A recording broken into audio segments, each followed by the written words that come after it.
Well, welcome back. Bobby Watts here, another episode of Nuts and Bolts. Thank you guys so much for the kind feedback for the first episode that we released last week. It was really fun, really enjoyed doing it. A lot of cool comments out there, a lot of nice comments from everybody. So hopefully this is bringing you some value. If you're a mechanical engineer or tinkerer or want to get your kids involved in mechanics or something, maybe they're spending too much time on the screen and you want to get them working with their hands, well, they need the nuts and the bolts to do so. So last week we talked about thread locker. This week we are talking about a pinnacle of the mechanical design world, which is bearings. All about bearings. But before we get into today's episode, make sure to smash that like button. Find it, click it, smash it. Would very much appreciate it. Helps out with the YouTube algorithm, helps us get into more featured videos so that more people can enjoy this content. So in particular, this episode I want to talk about bearings that are found in our radio controlled helicopters. So not the little toy, but the high-end radio controlled helicopters that you may or may not have seen that go upside down, go backwards, sideways. I mean, these things hold up to like 10 G's, and it's really impressive. They're very impressive feats of engineering. They can go about 200 miles an hour. They can produce more than 1 horsepower per pound. That's pretty impressive. RC Helis is what got me involved and really got me so passionate about mechanics. So the cool thing is that helis use so many different types of bearings that I whipped together some examples, like right there, and I just want to walk you through different use cases of bearings. So helicopter is like a perfect vessel for this, but these principles will apply whether you're working on a car, automobile, machining, manufacturing. For example, even a 3D printer like we got going on over here has bearings inside. So bearings are great whenever you have any sort of rotating shaft or linear moving part, anything like that you need to keep precise and free from failures. So without any further ado, let's get into some use cases of bearings.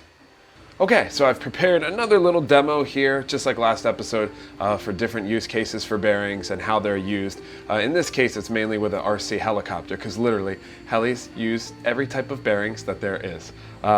So I've included a link in the description of this video below to the work mat that I use. I got a lot of comments about that last time. This thing is really great. I really do like it, so definitely check it out. It's a nice way to keep things organized. So in here we've got a little bit of each flavor of type of bearing, I guess, that you'd ever run into. So let's get right into it here. I've got maybe 5 or 6 different demos, so let's see how these bearings actually work. So the first type of bearing that we have here, we will just call it a regular radial bearing. Now, people refer to these as ball bearing, and to be quite honest with you, I've never been able to discern whether a ball bearing is like a steel ball, like what Flange used to break the Cybertruck window, or if a ball bearing is this guy. But in our world, if you were to look these up on VXB bearings or Boca bearings or Amazon even, this would just be considered like a radial bearing. So for this case, we're just going to call these radial bearings. And a ball bearing we will call like the actual steel ball, like a metal ball. Because they're called different things in different industries. So this is just a regular radial bearing here. With a bearing we have the inner race, which is the inner piece of metal. So the inner race is right here on the inside, and that's what will grab a shaft, generally, grabs a shaft. And we also have the outer race, so the outer race of the bearing. And the important thing to note here with the inner race and the outer race of the bearing is that you do not want a face of a bearing block or whatever's capturing this bearing, whatever's holding it in place. You don't want the face to rub on both the inner and the outer race of the bearings, because these bearings can hold up to tens of thousands of RPM, I mean possibly even hundreds of thousands of RPMs. And you want there to be a completely free range of motion between both the inner race and the outer race of the bearing. So if this one we're looking at here that would be spinning on a shaft or something like that, you can see when I rotate it smoothly in my finger, there is no contact between the inner and outer race of the bearing. So that is super important. That's very, very, very important. Now when bearings are measured, they're measured by the inside diameter and then followed by the outside diameter and then by the thickness. So here I've got my calipers. These things are awesome. Been using these for years by Starrett. They're really great. So if I were to measure this bearing, because we're working with radio controlled helicopters, even UAVs for that matter, drones and such, everything's metric system, everything is. We'll have to do a video all about metric system versus standard. I might be potentially biased one way, but this one's going to be a metric bearing. So we're gonna measure the inner race. So this is a 10 millimeter inner race. This one is a 19 outer race, so 10 by 19 by 5.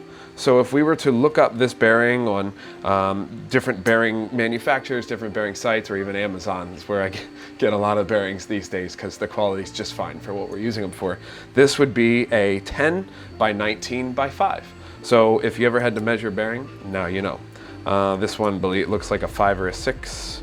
So this is a 5 by 13 by 4. So bearings come in all sorts and sizes.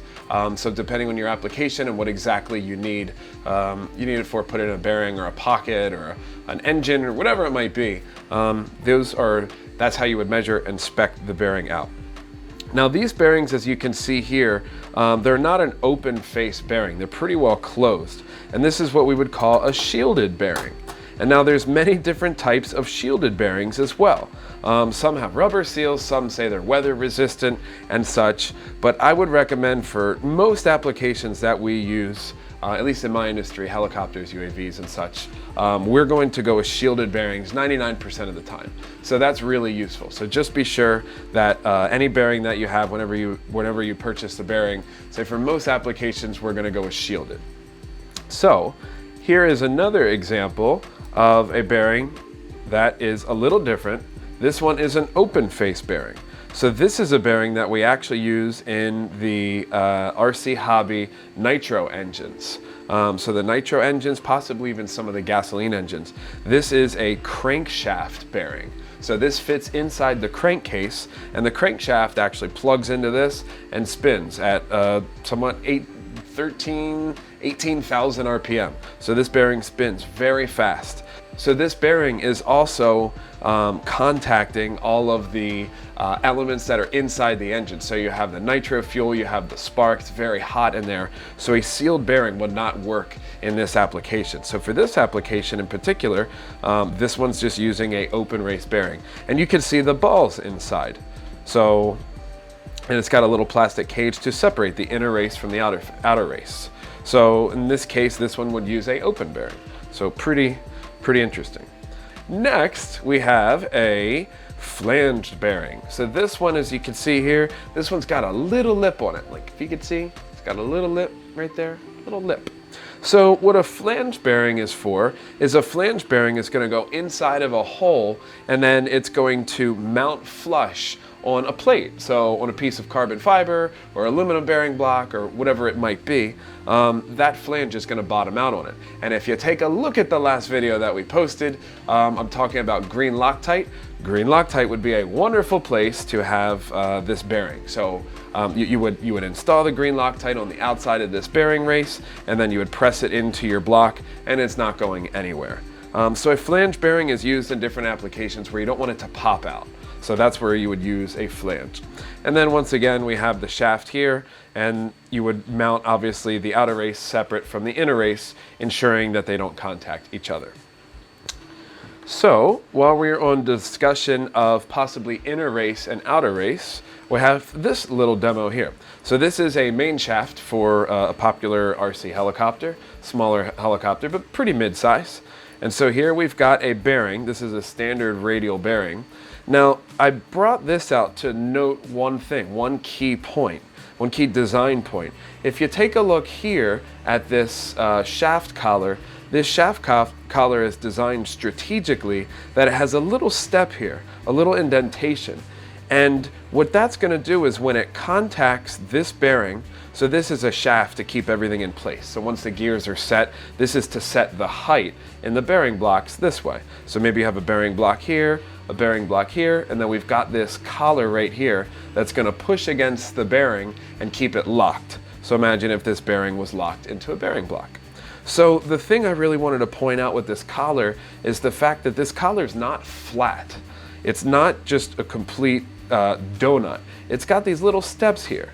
And these steps are strategically designed so that when the bearing contacts the collar, the collar is contacting the inside race of the bearing. And this here is crucial. This is absolutely crucial, because if not, it's going to contact the whole surface of the bearing and it's going to be useless. It's going to fail. It's going to break apart. So if you're ever running into these applications, maybe an RC car or something else where maybe you've whittled something together yourself, or maybe the designer didn't know what they were doing, if you ever have bearings kind of getting trashed for no reason, or maybe rubbing on a race, it could be because they did not properly contact the inner versus outer races of the bearing.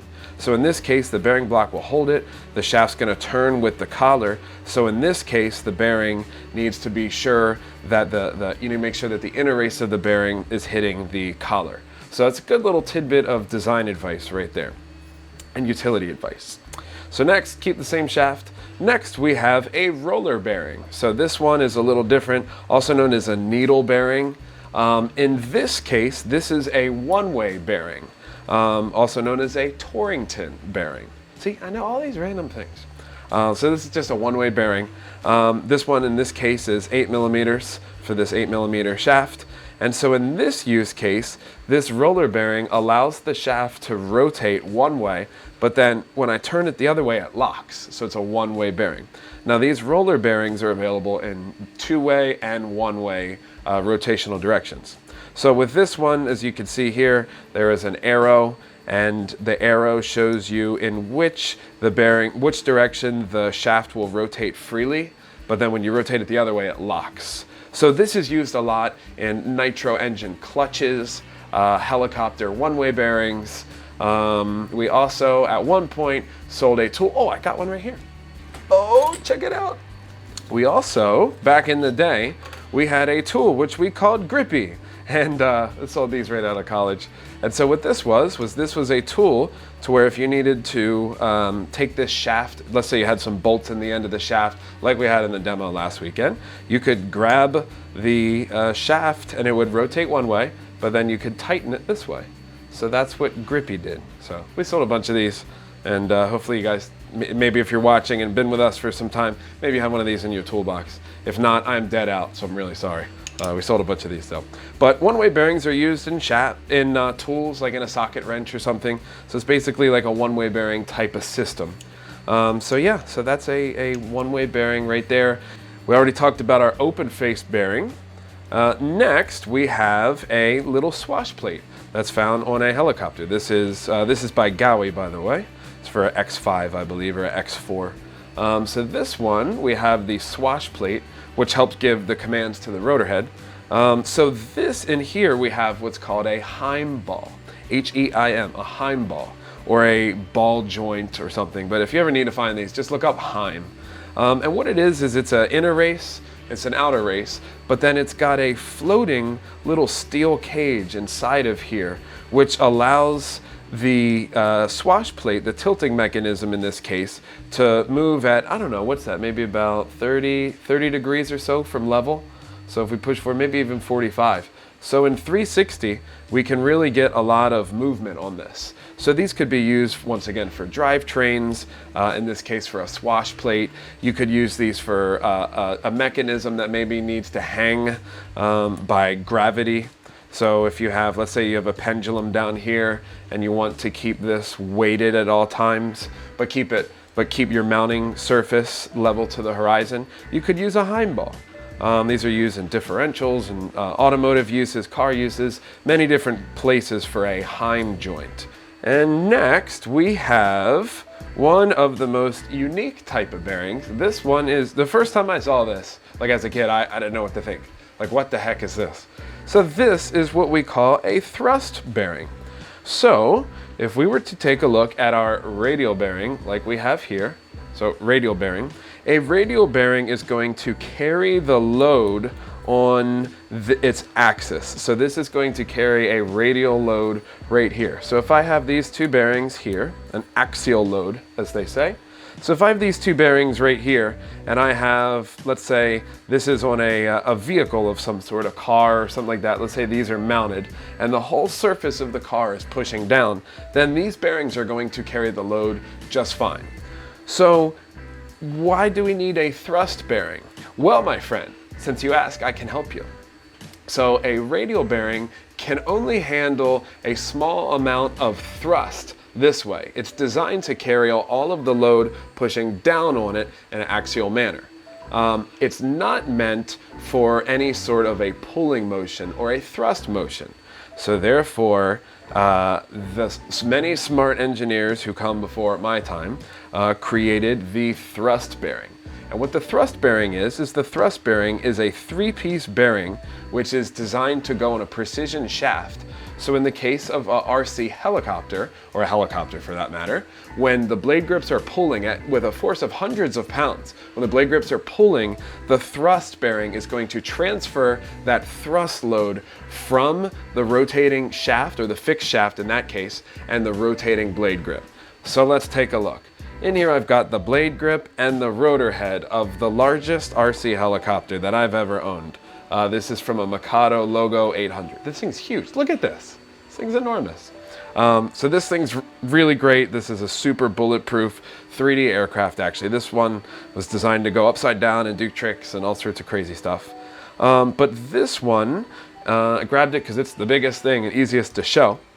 So if we take a look at the blade grip here, the interesting thing in the blade grip is that we still do have radial bearings. So we've got two radial bearings in this case, one here, spaced apart far enough so that we get that mechanical leverage and we can hold that blade grip solid. So the radial bearing is going to handle the radial load and allow the grip to rotate freely. But then what we're going to do is add in a thrust bearing to the end to allow it to not only handle that radial load, but it's going to allow it to handle that thrust load, that tension, if you will. So as the blades are pulling real hard, it's going to rotate just fine. So the interesting thing to note here is that, as we noted earlier with the collar and the little step to contact the inner race of the bearing, with a thrust bearing on the outside, we're actually going to use a shim that's the other way. We're going to use a shim that only contacts the outer race because we want the thrust bearings to put the force on the outer race of the bearing, not on the inner race of the bearing. So that's where you have to know these little tips and tricks, or else the thrust bearing's not going to do its job, the blade will stall, and you'll get fluttering issues and such. So this one we would load in the thrust bearing here, and then we would install it onto the blade grip on this side. So like this, we would install it and go ahead like that and put our blade bolts on. Now, one thing I did not mention about a thrust bearing is that there is a inner race and a outer race of the bearing. So what that means is the inner race is actually a larger diameter. Let's say we have the inner race, we have the outer race, or the inner race, we have the middle, and then we have the outer race. So what we actually have to do is check it on the shaft to ensure that we know which one is the inner race, which one is the outer race. The inner race, once again, is a larger diameter. The outer race is a smaller diameter, just by a fraction. I mean, the precision is incredible. So when I check this here, and I check this on the shaft, this is a pretty loose fit. So I'm gonna guess that's the inner race. The middle just always stays as the middle. And then the outer race, see how much tighter that is? So it's designed that inner race can kind of take up that slop, transfer through the middle race, and then the outer race is a precision fit on the shaft. And so when you build the bearing, basically when you build it in that regard, in that order, you're going to be able to successfully transfer all of that pulling force from the shaft out to the blade grip. So we have inner race, middle race, outer race, and then we would assemble it like this on the grip. So to ensure smooth operation, we're even going to pack this thrust bearing with grease, both in between the inner race and the outer race of the bearing. But a thrust bearing can be used in many different applications. Once again, an RC rotor head's a really great application because you have both of those forces working really hard, and they need to be precise. So I hope you learned a little bit, and next time you see one of these amazing RC heli contraptions fly and you wonder, wow, how does that thing not explode? Science, my friend. Well, bearings and science. But yep, and there you have it. Bearings. Crucial, absolutely crucial for any sort of rotary motion, linear motion, in order to keep everything stable, in place, and rotating for millions and millions of miles or rotations or whatever you might need. Bearings are the only way to transfer that load and to support a rotating shaft.